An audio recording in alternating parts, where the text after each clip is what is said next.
एका मराठी माणसाचा अपमान झाला आणि यातूनच तयार झाले मुंबईचे वानखेडे स्टेडियम। ही गोष्ट आहे 1973ची।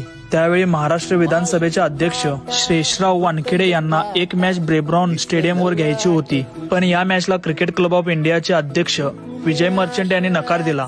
यावर वानखेडे यांना म्हणाले, तुम्ही स्टेडियम दिलं नाही तर आम्ही नवीन स्टेडियम बांधू। त्यानंतर मर्चंट यांनी वानखेडेंचा अपमान करत म्हणाले, तुम्ही मराठी लोक काय स्टेडियम बनवणार। हा अपमान वानखेडे यांच्या मनाला खूप लागला। मग त्यांनी त्याच क्षणी ठरवलं की मुंबईमध्ये आंतरराष्ट्रीय दर्जाचं स्टेडियम उभा करायचं। त्यासाठी त्यांनी मुख्यमंत्री वसंतराव नाईक यांची मदत घेतली।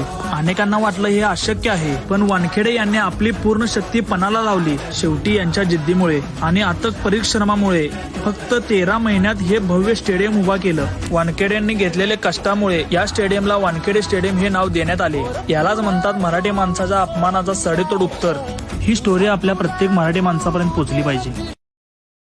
Download ShareChat.